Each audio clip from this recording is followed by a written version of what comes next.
Welcome Lund loyalists to John Lund Unleashed. Those watching on YouTube, on the John Lund Unleashed and Bay Area Sports Collective channels. Viewers on X, Instagram, LinkedIn, and Facebook, and Lundos listening to the podcast on Apple and Spotify. John Lund Unleashed, brought to you by 𝐟𝐸𝐵 Sports Medicine.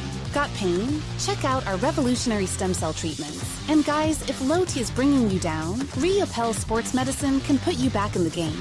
Now all juiced up and ready to go, here's John. Good morning, good morning, good morning. Happy Saturday. Beautiful day in the Bay today, by the way. I'm over in the East Bay, and wonderful morning.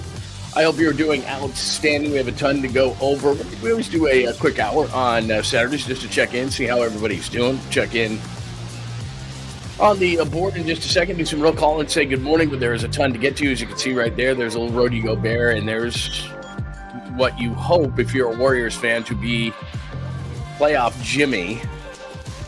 A lot of things need to happen tonight. A lot of people need to step up, but I would say none more than Jimmy, playoff Jimmy, that is. Thanks for joining us. We got a bunch of stuff to go over in a short period of time. Thanks for joining us.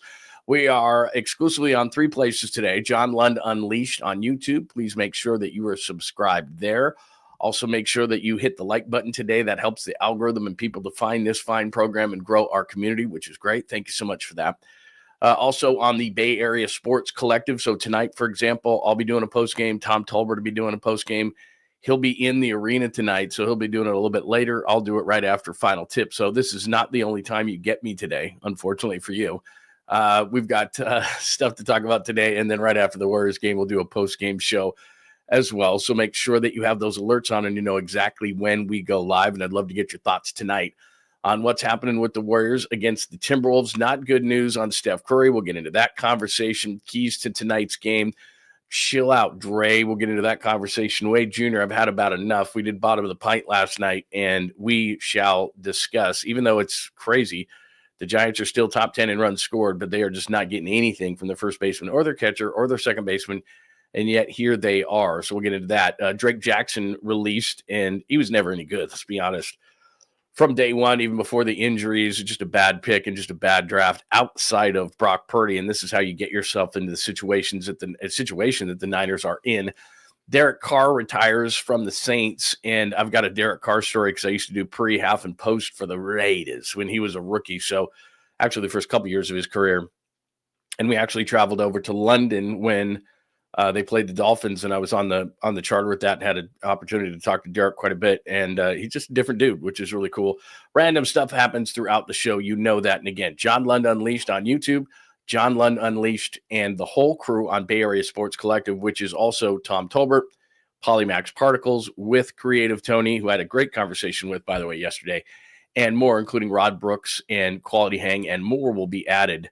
So make sure that you subscribe there. And we're live this morning on, as we are, 10:15 Pacific time on this Saturday morning. We're live on X. If you want to migrate over to John Lund Unleashed on YouTube, that would be tremendous. If you're just watching there, that is fine too, at John Lund Radio. Leave comments underneath the show right here. You can put them at X, however you feel like it. And again, make sure you tune in tonight for the Warriors postgame show for Game 3 from Chase Center. Good morning, good morning, good morning. My first person in today was our good friend Skills. Good to see you, Skills, man. Good morning to you. Baba Booey is here now. Very nice. Pine Needle, good morning. By the way, everybody, thanks for getting up on a Saturday. 10 a.m. is not early, but still, you know. Chris, it is great to see you. My friend Jake, good morning, good morning, good morning. Let's see who else we have. Danny, very nice to see you, my friend. I was in your neck of the woods last week visiting my son I was in Phoenix. I was in Scottsdale. I have some friends in Cave Creek. So I was in your area last weekend. Jake, good to see you. All right. Good morning. Good morning. Any questions, comments, thoughts about tonight's game? I would love to hear them. Your keys, your guy, who needs to step up, all those kind of things. Let's start with this. And this is the big story of the day. Unfortunately, a little Steph Curry news, which is not good news. Shams yesterday reporting that they'll be without Steph until Game 6 at the earliest, dealing with that grade 1 hamstring injury he suffered in Game 1 versus the Timberwolves. So we went on the premise, and I've got a piece up at johnlundunleashed.com that I need to update. We went on the premise that Steph Curry, a week from Wednesday, would be reevaluated, which is still going to be the case, but it doesn't look like he's going to play on that night. So now it's at least until game 6, which means, I mean, if the Warriors still win 1, they'd be down 3-2, and then Steph would return, and you'd have a game at home, and then you'd have a game 7 at Minnesota. That would be kind of best case scenario. Can they win 2? This is the big question. Can they win 2 until Steph returns? Can they win 2 games and be up 3-2 at home without Steph Curry? Seems unlikely, but the same things apply to when we last spoke, when we previewed the last game. The same things apply in terms of who needs to step up. I would say first and foremost, and this is why I put it on the cover of the show today, is that, Jimmy, I played this for you the other day. In fact, maybe I should play it for you again if you weren't here, but Jimmy Butler just said, look, and I get it. He's trying to get others involved. He's trying to get others confidence. He believes in himself and thinks to himself, well, I can score at any point, so I'm not going to get, I'm just going to try to get others involved. Let me throw this up there for you real quick. And he talks about, I'll put this up in a second, but he talks about, I can score 40 if I need to score 40. But I get it. He was trying to get others involved in that game. But if I'm Steve Kerr, I'm sitting down with Jimmy Butler, probably already have, and just said, look, this is one of those games you got to be playoff Jimmy. It's one of those games you got to be selfish. It's one of those games that when you were with Miami and you needed to carry the team on a given night, this is that night. So try to get others involved early.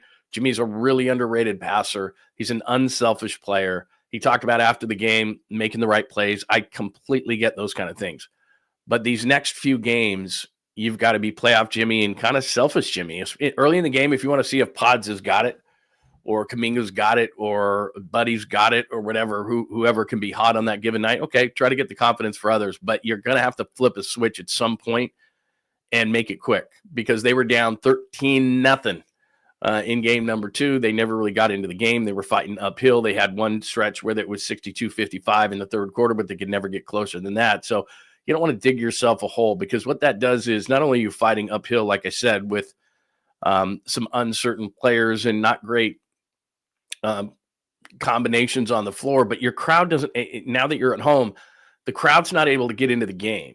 So if you're down 13-0, the crowd's going, and if you're fighting uphill all night, the crowd's going, they're not into the game. So it negates your home court advantage. So they've got to make sure that they get off to a good start. Jimmy Butler, I think, has got to be selfish early in the game and let others catch up. I get it, and I understand it, and we talk about it all the time. Great players try to get others involved and get their confidence going early, and they know that they can score at any point.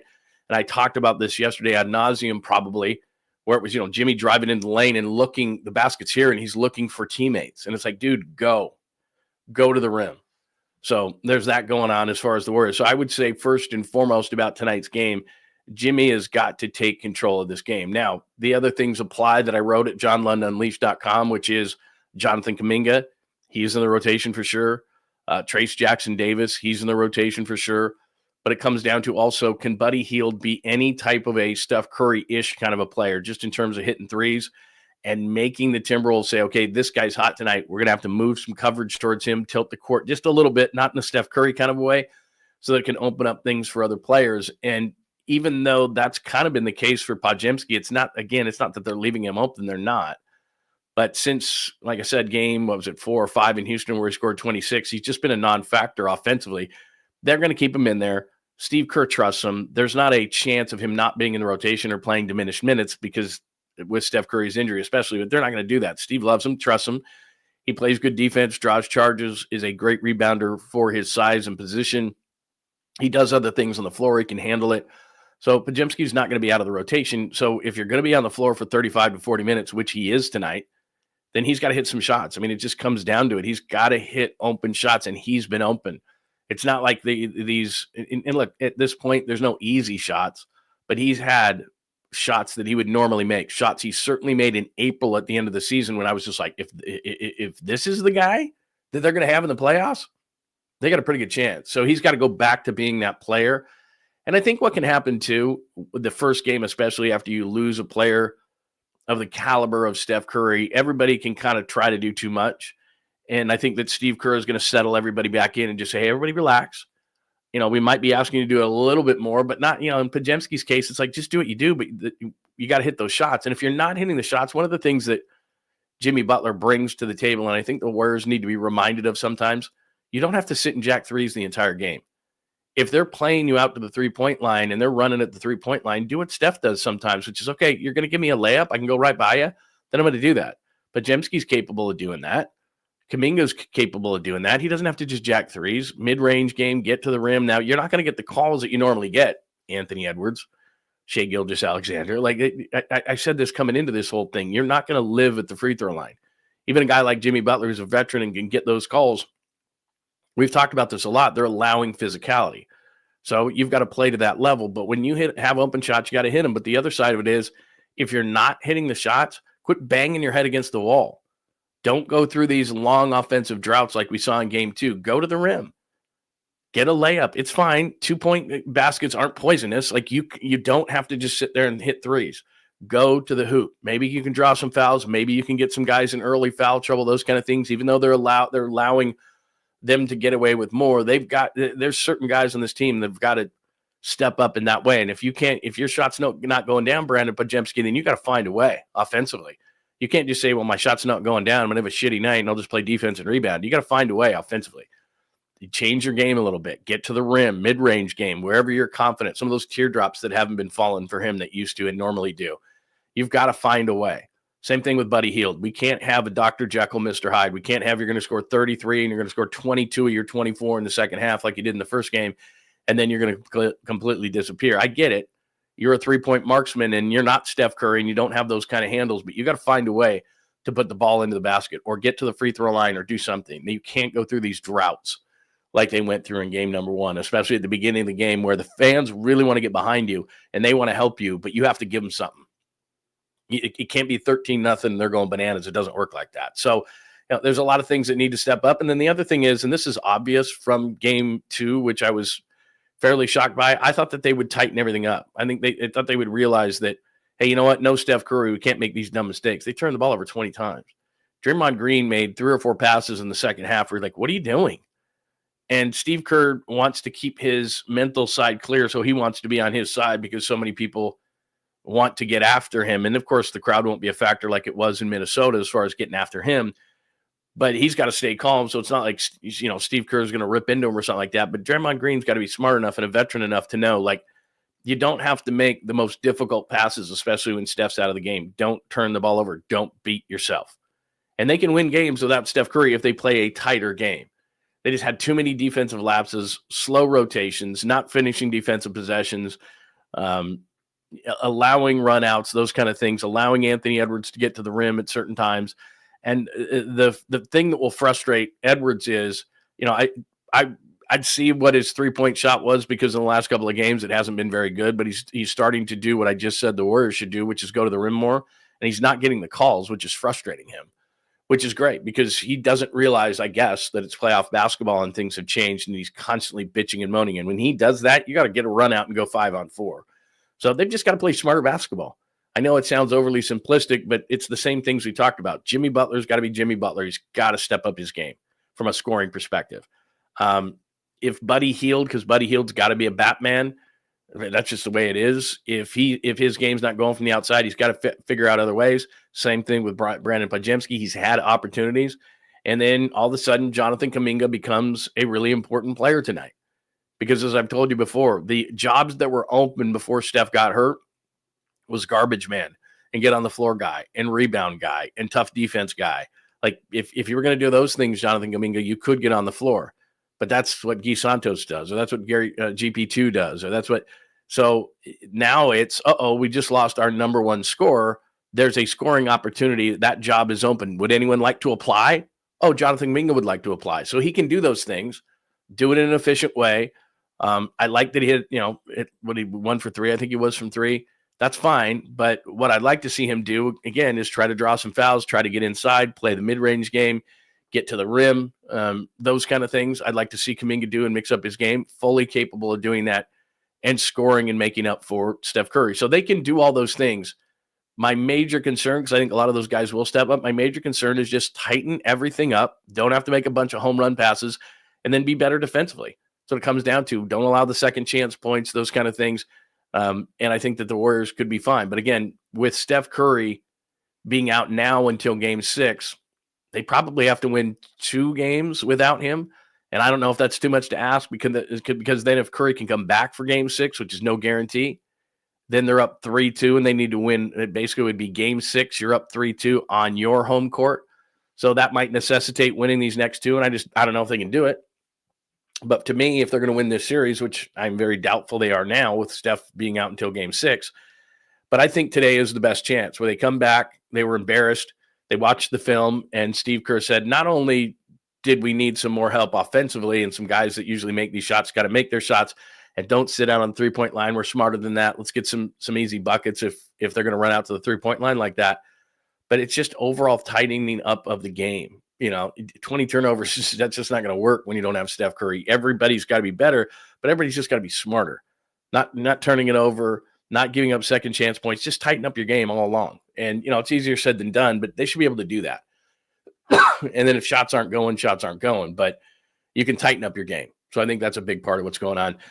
This is what I was going to play you, and I played this yesterday, but I'll do it again because I think Jimmy Butler is the number one key. His mindset going into the game tonight, I think, is the biggest key. Other guys have got to step up. I get that, but they need Jimmy Butler to say, okay, I'll give you a little chance early, and I'll try to gain some confidence from guys. But if that's not happening, we're not going down 13-0. We're not going to not let the crowd go into this thing. I'd like Jimmy Butler to be aggressive offensively and look to the rim, not look to pass when he gets into the lane like he did in game 2. Here's Jimmy's mindset after game 2.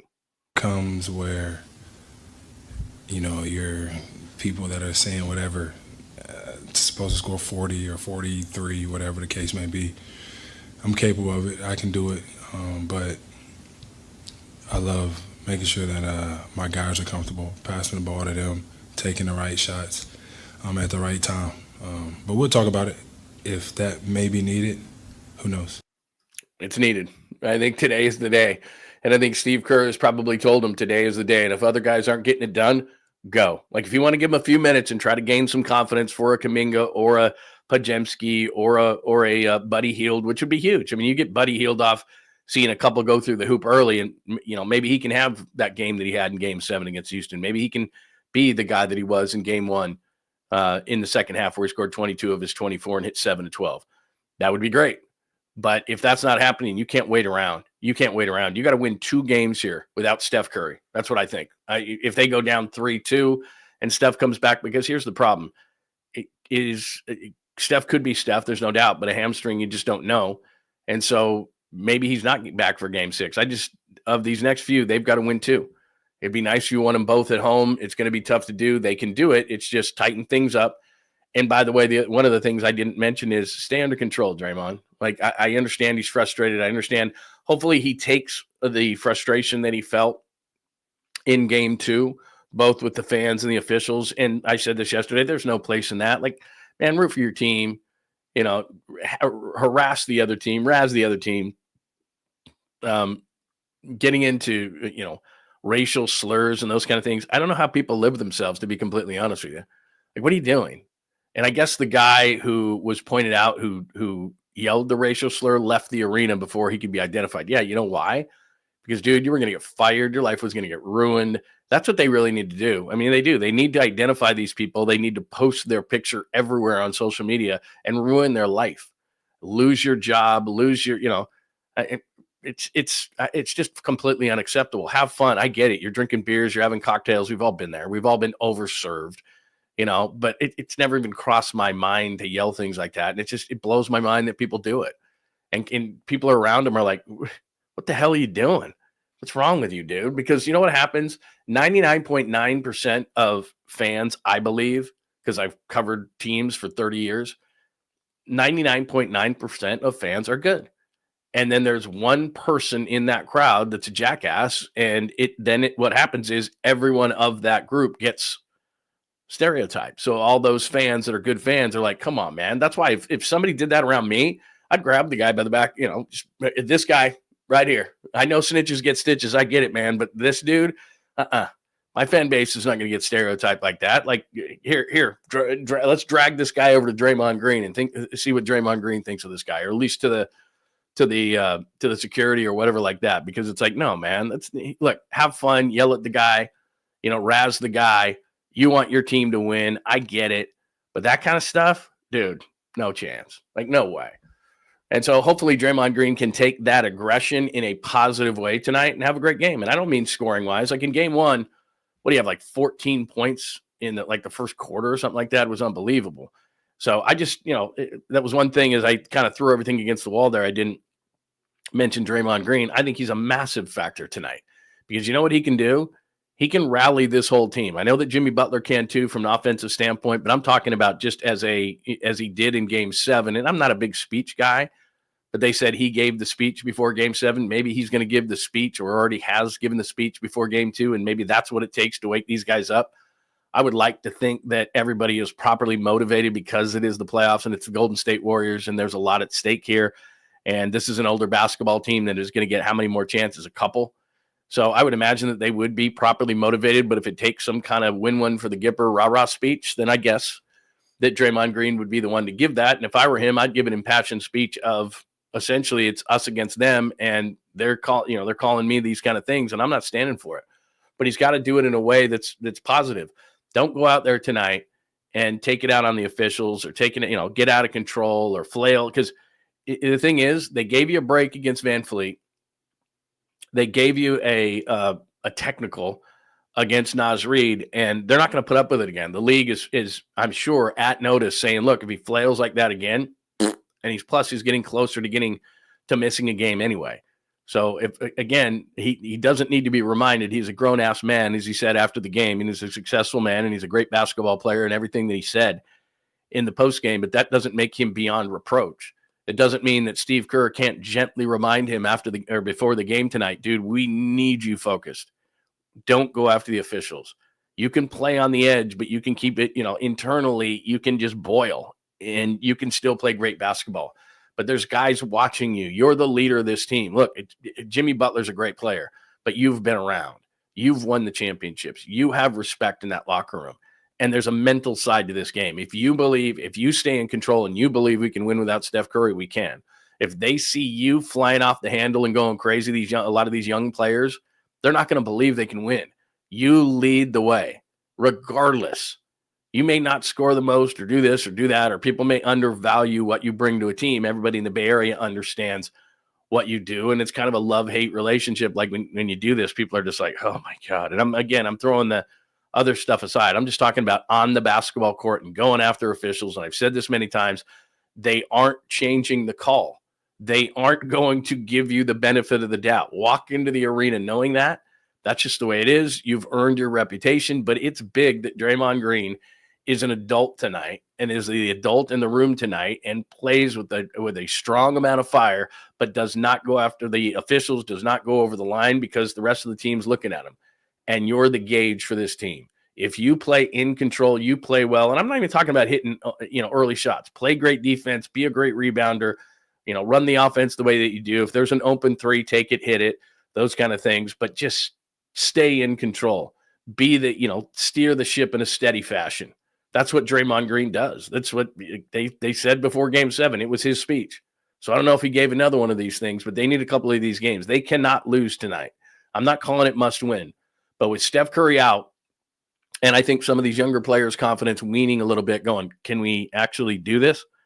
I believe Draymond Green thinks it. I know Jimmy Butler thinks it. There's a few guys who do. I think there's some younger players going, can we beat these guys without Steph? Well, you don't win tonight and you go down 2-1. There's going to be a lot of doubt in some guys' minds. There's no doubt. So it's a huge game. I'm not even going to call it a critical game. I'm certainly not calling it a must-win game, but it's big. It's big tonight. All right, let's get out to some people and what they think tonight. By the way, lots of new people in the room. Daniel, it's good to see you, my friend. Joe, good morning, good morning, good morning. Joe G, it is good to see you.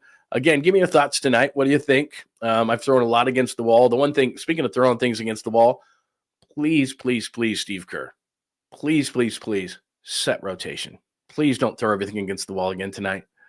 Set rotation. Jonathan Kuminga's earned time. TJD has earned time. Moses Moody, no thanks. Pat Spencer, please no. Let's go. And look, if Kuminga comes in and has no energy like he had in the Houston series, then yeah, I get it. But I've said this before. I tell Jonathan Kuminga, I don't care. I don't care if you screw up. I don't care if you miss a defensive rotation. I don't care if you give up an offensive rebound. I mean, I don't want you to do that, but I'm not yanking you. So don't play scared. Don't look over here if you make a mistake. Just play.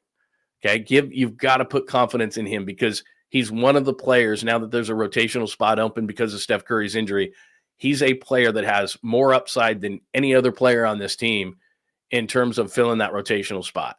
He can make up for, and I'm not saying he's not Steph Curry in any way, shape, or form, but he can easily go out and score 20 tonight. I mean, there's no question in my mind. So if Buddy Hield's not on and Podziemski's not hitting shots, he can be a factor in this game. He can score 20. Like I said, they did it, and it was December 6th that he played against Minnesota. They won 114-106, and he scored 21 and grabbed, I think, 6 or 7 boards. He can do it. He can play against this team. And he's got to do all those other things and defend and rebound and everything else. But there's an open spot for a scorer, and he can be it. And then if Buddy's on, if Podziemski's hitting shots, then that much better. But he can do this. But it's up to Steve Kerr, I think, to give him confidence. I mean, that's just one of the main things for me. Give him confidence. Don't pull him if he makes a mistake, and then he's got his head down. Bottom line. I would agree with this. I mean, he always says that he can keep it under control, so we're going to test it. It's the ultimate right now, not a matter of if, but when. You're probably right on that. But if he gets suspended and they lose him for a game in this series, they're done. You're going to no Draymond, no Steph Curry. I don't see them winning a game in that scenario. So let's see. Hi, Skills. Asking Green to stay under control is like asking a cat to add RAM to your motherboard. I haven't heard that one before, but your creativeness is off the charts, man. He can do it. I mean, I believe that he can do it. And I don't believe that I just don't believe this whole thing was, he's got to play on the edge and he's got a red line and he's got to do all that stuff. You can play under control. You're an adult. There's no question in my mind he can do it. It's just, but here's the other thing too. He tells us he can. So you can't get suspended, man. You cannot get suspended. And I don't mean just tonight. It's just that, he's running up the technical fouls. He's running up the flagrant fouls. You can't do that. You cannot get suspended with Steph Curry out. And he's an adult and he's a man, and I get all these things. But again, if I'm Steve Kerr, I'm telling him, asking him, pleading with him, dude, we can't be without you. Not with Steph Curry out. Cannot. This is a great point. Good to see you. Pods has no spin or touch on his shot, so they just hit the rim hard and bounce out. Yeah, in April, you're watching his shot, and that's a great point by you. You're watching the shot, and it's like, it's soft, it's feathery, it's going down, it's got proper arc. Like, I don't know what's going on. I don't know if he, between games, he came home and the first thing he did was not jump in a car and go home. It was, I'm going to go in the gym and shoot 500 of them because they need him. And look, shots come and go, and you can't really criticize a guy. I mean, Steph Curry will miss shots. You can't really criticize a guy necessarily for missing shots. You can criticize him for lack of hustle, or he didn't block out, or he made a mental mistake or a turnover or stupid stuff like that. It just so happens that at a really critical point of the season, his shot's just not going down. And I don't know if it's confidence. I don't know if it's some sort of technique, like you just mentioned, whatever the case may be. Get in there, get with a coach. He's got to get it going. And it doesn't necessarily mean that everybody's got to be hitting on all cylinders tonight. It just means that, they need a Kuminga push. And Buddy's got to, Buddy doesn't have to score the 33 like he did in Houston, but like, I don't know, 20 would be nice tonight. Complimentary player. They've just got to hit shots, and they've had open shots in this series. I give Minnesota credit. Minnesota's a good team. They're top 10 in offensive and defensive efficiency. It's a good team. But here's the thing. In the first 2 games, Anthony Edwards has not played like himself. Not at all, especially in game 1 where he was missing the shot. So they took advantage of it in game 1. He wasn't even great in game 2. They got guys, Naz Reid was really good. Julius Randle was really good. They got a lot of help. If Edwards gets going and the other stuff gets going for Minnesota, they're going to get blown out. So it would have been nice. I mean, game 2, they were never really in it. They did, like I said, they pulled to 62-55. But I mean, from the get-go, Minnesota was rolling these guys. And so it's just got to do it. Yeah, you're right. I could not pull off the Pirate Jimmy look. Time comes where. Yeah, I couldn't pull that look off. It works for him though, man. Aaron Rodgers to New Orleans, man. I don't know. In fact, I'm glad you brought that up. We will talk about some the Niners and so forth, but why isn't this coming up there? You said there it is. Aaron Rodgers said to New Orleans. It still seems like he's going to go to Pittsburgh, even though, like I said, I worked in Pittsburgh years and years and years and years and years ago, and I don't see Aaron Rodgers as a fit. I just do not see Aaron Rodgers as a fit at all. I mean, it's such a blue collar town, and he's such a diva that I don't see that ending well. So we shall see. But anyway, give me your thoughts on the Warriors tonight. Again, we will do a post-game show right after the game. So right after, and then I know Tom Tolbert's going to be doing one, and he'll check in from Chase Center as well. So on the Bay Area Sports Collective, please make sure that you got your alerts on there and on John Lund Unleashed, and I'll do a post-game show right after the game. So we'll continue to talk about the Warriors. If you got any thoughts on the Warriors, hit me up there as well. Yeah, I don't know if I could do it. I don't even know that like for Halloween, I don't think I've ever done like the pirate or anything. I definitely couldn't pull off what Jimmy Butler can. He can. Like, I don't think anybody said it. Can you imagine if I just showed up and was like, "Good morning, everybody. How's it going?" You know, like, you're. I don't know anything about fashion because I'm sure that's cool, but I couldn't pull it off. There's no chance whatsoever. Shrimp Boy, good morning to you. Tribe, good morning to you. It's nice to see everybody here. Michael, by the way, good morning to you. Thanks for joining us today on a Saturday edition of the program. We'll continue to talk Warriors. Give me your thoughts on it. Let me move on and hit a few things because we'll just be here for an hour today. So I got some Giants numbers for you. Just because, let me just scroll down real quick. So, you know, we're coming up on 40 games, obviously, and that's the quarter pole point of the season, and we can start talking about things. But a couple of quick things as I was watching last night's game. We did bottom of the pint last night, and wasn't good. Got no hit for I don't know how many innings by Chris Baddock, who's not exactly Cy Young. So they're still 10th in scoring, 4.72 runs, tied with St. Louis for 10th in runs per game, which for the Giants, you know, that's good. That's really good for the Giants. Overall ERA, this is a good baseball team, but we're going to talk about a few things. Overall ERA at 3.42 for the staff, 7th, very, very good.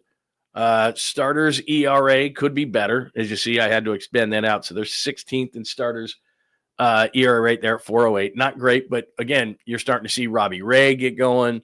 Verlander is pitching better than maybe his numbers indicate. Logan Webb is Logan Webb. 4.5, you know, Hicks wasn't horrible last night, but I got a stat to show you real quick.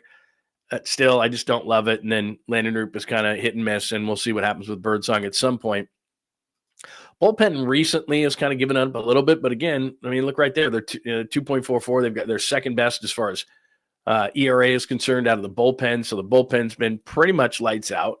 Hopefully they can get Ryan Walker kind of back on track. He talked about how he's having some problems mentally, but Duvall is coming back. Rodriguez has been great. Kyle Harrison out of the pen. Krug and I were talking about this last night on the Krug Show when we were doing Bottom of the Pint, which we do every Friday for Giants games. Just during the game, we just hang out, drink some beers, and just kind of BS about a number of different things and then keep you up to date on the game. But he looked good last night. And I was talking about, I think he might be a reliever. I think that just he can be nasty. His arm slot. So even if he's throwing, and he is throwing harder at 96, 97, certainly at 95. But then with that funky arm slot that he's got, the ball kind of rises. You know, it gets on you fast. I mean, you can just see the way that batters react to it. And maybe if he did that in short stints, it might be better, but we'll see. But it does add to the overall depth of the Giants, whether it's a starter, whether it's a reliever. This is a disturbing stat from, and this guy Jeff does a really good job, opposing hitters against Jordan Hicks. Nobody on base, he crushes it. Runners on base, 355 batting average gets, man. I mean, those are horrible numbers with runners on base. So obviously out of the stretch, he struggles, which is weird because he's a reliever, and you'd think that, you know, a reliever comfortable out of the stretch, those kind of things, but nope, that's not the case. So Jordan Hicks struggling a bit. They're going to keep him in the pen. Krug and I talked about it again last night. I think he's going to probably hit a wall again. They're going to need someone to come in. I don't love it, but for now, they're keeping him in the rotation, and he was not horrible last night. This is the one problem I have, and I don't know what they're going to do about it. If this was a young player, Lamont Wade Jr. would be gone. But this is OPS at first base. I know that's small. Look right there. I mean, it's just completely unacceptable. You can't be that bad. And right now, despite the fact that I put that up there, that they're 10th in runs at 4.72 per game, a lot of that was early on in the season, and they've had some breakouts. You know, they busted out for 14 against the Cubs, that extra inning game. So they've had some of those things that I'm not going to say it makes it deceiving. It all counts. But right now in the lineup, 7, 8, and 9, is Lamont Wade Jr. last in OPS among first basemen. Patrick Bailey, who they're not going to pull out of the lineup because of his defensive abilities, he's second worst, or they're second worst in OPS as far as catchers are concerned, and he's the main guy in that. And then Christian Koss is playing second base because Fitzgerald is hurt. And it's unfortunate because Fitzgerald was just getting his feet under him a little bit offensively. And so essentially you look at their lineup, and that's why early in that game, like 5th, 6th inning, we started talking about, or maybe even earlier than that, Paddock's throwing a no-hitter, and we're like, they could get no hit because they've got basically 6 batters in the lineup, and Willy Adames is still scuffling. He almost hit a home run last night. In fact, they called it a home run and then reversed it, if you didn't see it on Apple TV. And then, Matt Chapman hit one last night, but Chappie is still hovering around the Mendoza line. And, so they've got some guys that are scuffling right now. And I'm watching this game going, well, they've got automatic outs at 7, 8, and 9 in the lineup. So that's a major problem for these guys. And I just don't know how long. And it comes to a point, and this is in every single sport, where you look at management and you go, what are you guys doing? Like, we got a guy hitting like $150 at first base. And it's not like he's a gold glove first baseman. It's not like JT Snow's over there, kind of like how it is with Bailey behind the plate. It's like players on the team know, like, Bailey's got a lot of value because the way he handles the pitching staff. So you can do that to a certain extent. Now, if he keeps hitting this way, his career is going to turn into like a Martin Maldonado kind of a thing, where it's like you're a really good defensive catcher who's going to bounce around the league, because you can't be hitting like what's he hitting, $170, $180 right now. First couple of years in the league, he's hitting like 230, hit 7 or 8 home runs. That's fine. I can live with that, but I can't live with like $160, $180. And then I've got Lamont Wade Jr. So the easiest part is find, and David Villar they give a shot to, or, Flores plays a little bit at first base, even though he isn't great defensively at first base. And then you find a DH or, whatever the case may be, but they're kind of sitting there and they're in a weird position because obviously everybody loves Bryce Eldridge because they don't know. The great unknown is loved by everybody, right? The backup quarterback for a team that's terrible is like, he's the most popular guy because he gives you hope, and then he comes in and he sucks too. But Bryce Eldridge isn't close. In talking to those people, he's still working on the bat. Defensively, he's pretty much a DH at this point. They've got to get him better at first base. So for those who thought, well, he's definitely going to come up this year, maybe it's midseason, whatever, he had an early injury. I don't know that we see Bryce Eldridge this year. So they're kind of in that position where they're like, well, we don't want to trade for a first baseman who's got multiple years left on his deal. But then again, we might need 2 years at first base. So what are we going to do? And teams don't trade early in the season unless you overpay. But there's got to be somebody with some kind of upside. Maybe a veteran is sitting there on a minor league deal that's got an out or something like that, that's got some sort of upside, because a guy hitting $150, like, there's no way that you can wait on this guy. And I understand Bob Melvin, veterans, and let's give him some time and everything else. But look, we're 6 games into the season. We're almost at the quarter point. How much longer are you going to give this guy? How much longer are you going to run it out that you have your 7, 8, 9 hitters that are completely ineffective? And basically you have a 6-man lineup. Like, you can't do that. But you look at the runs per game and it's still top 10. The starting rotation's coming around. The bullpen is lights out. They can keep this up to a certain extent.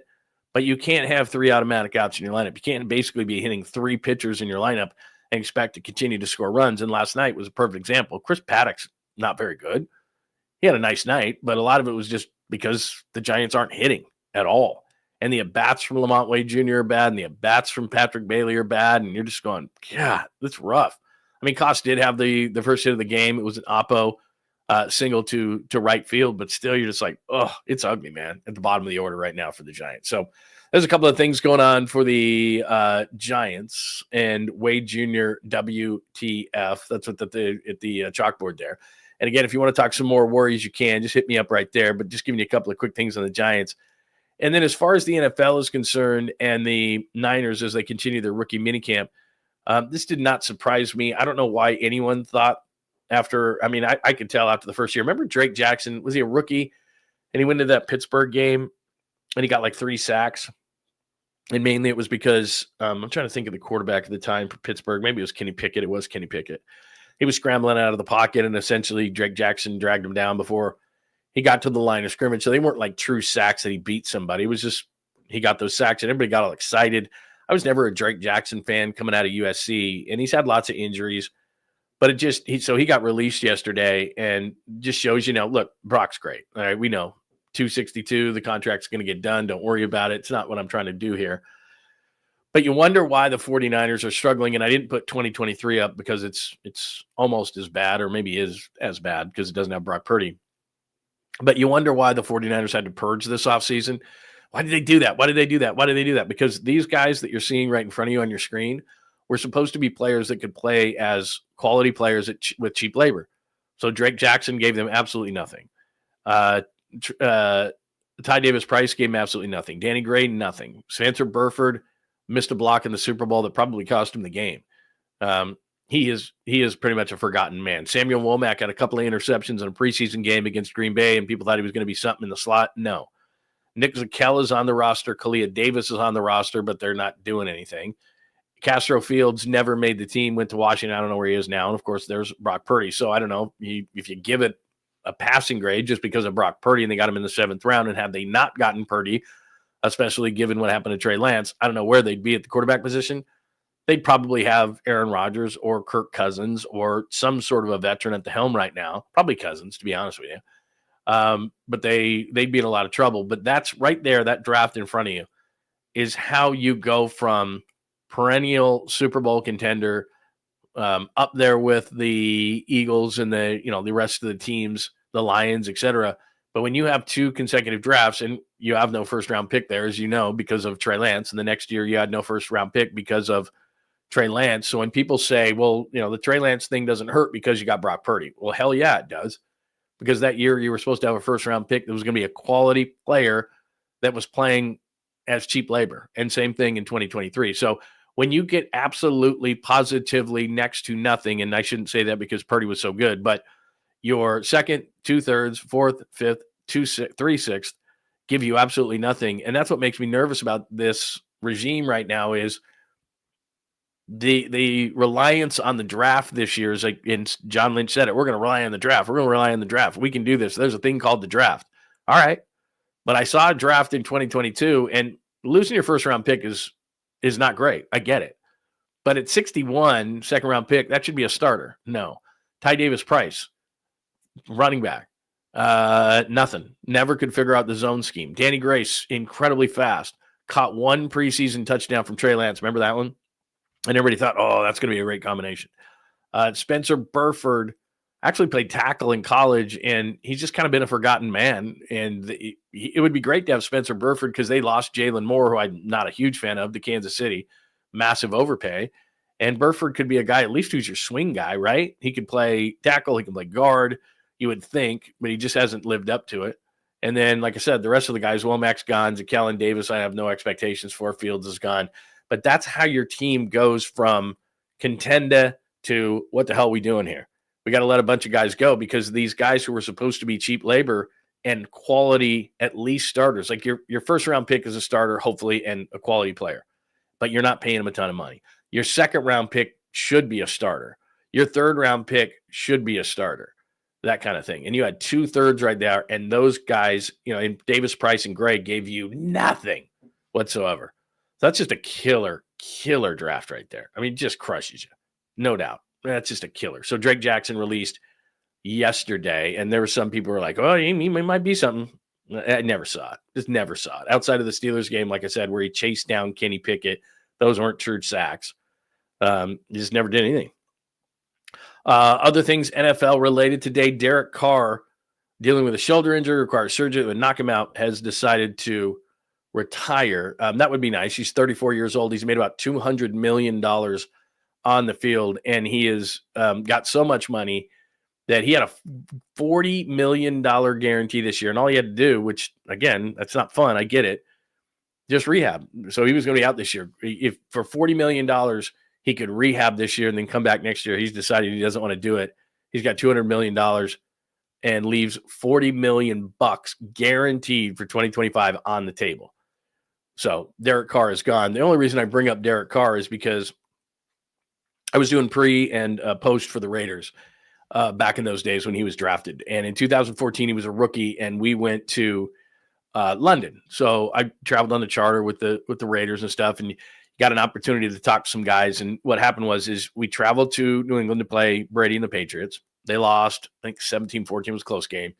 And then what happened is because they're getting the charter together and everything, then they put you in this big room right after the game. And we watched the second game. It was an early game. Obviously, we watched the second game there in New England at the stadium. And they set us up in this gigantic room, and there's food and drink, and everybody's having a good time. And I think I've told this story before. Sebastian Janikowski got absolutely hammered. And, you're just sitting at a table and guys are walking over. It's no big deal. And had a good opportunity to talk to Derek, who was a rookie at the time. And got a decent relationship with Derek, and then went to over to London.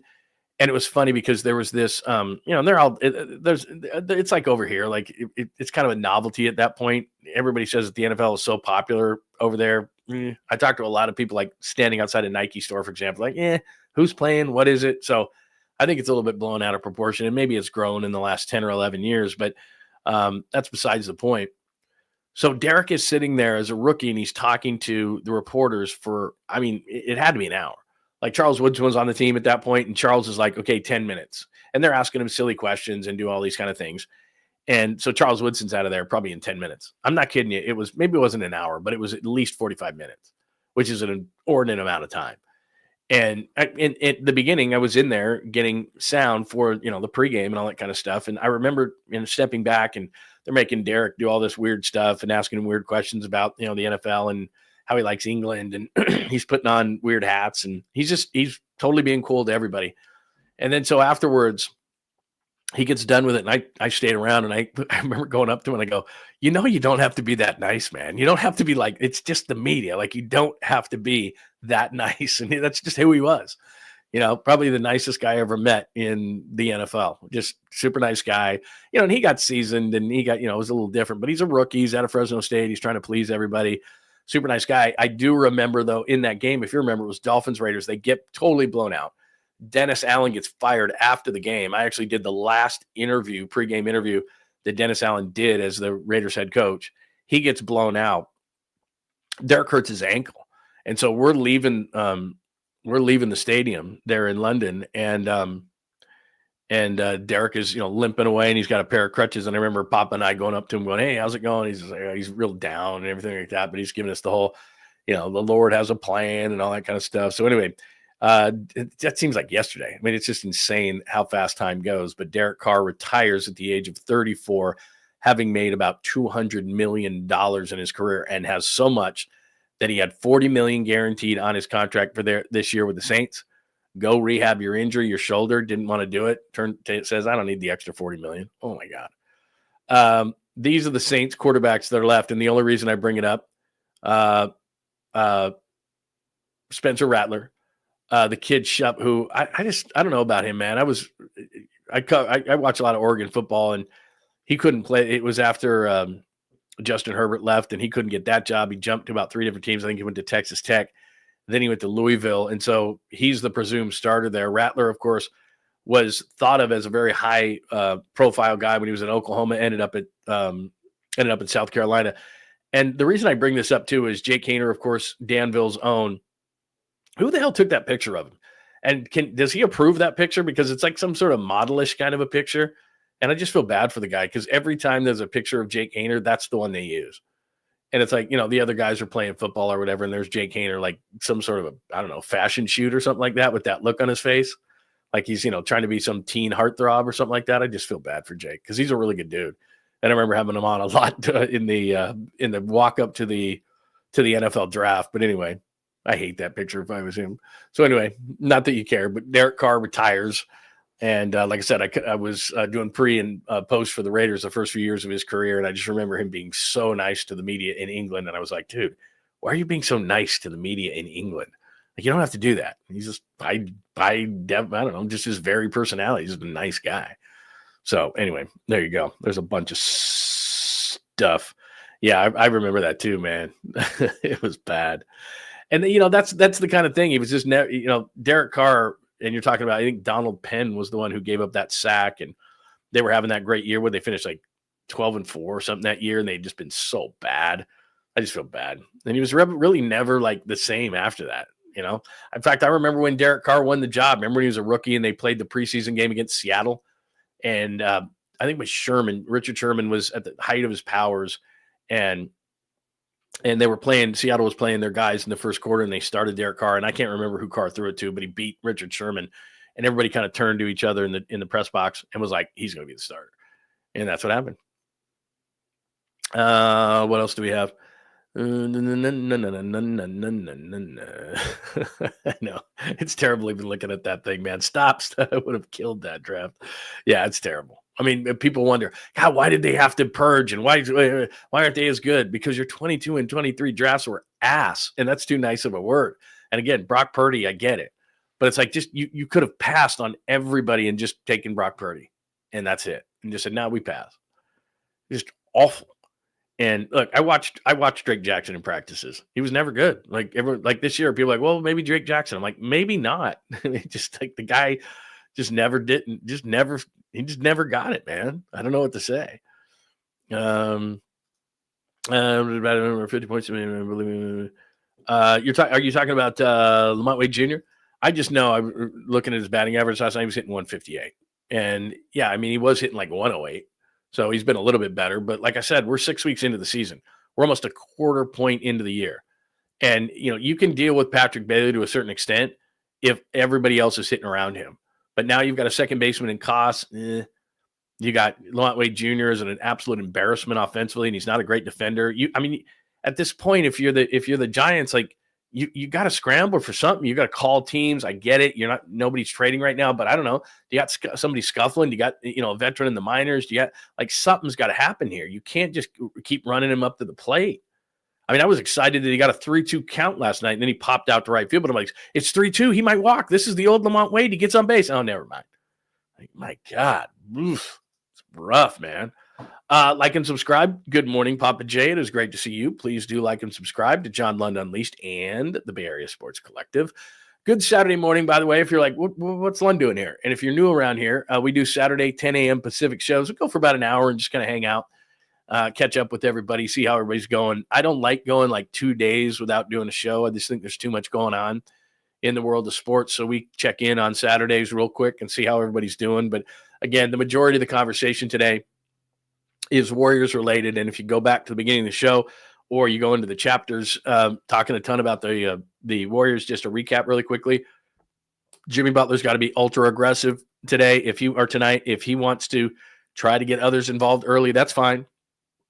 Try to gain some confidence on guys, but I don't want to see Jimmy Butler in the lane looking around. Here's the hoop, and he's looking around like, okay, where can I go with it? Go up with it. Force the action. He talked about, maybe, I could score 40. Let's see it.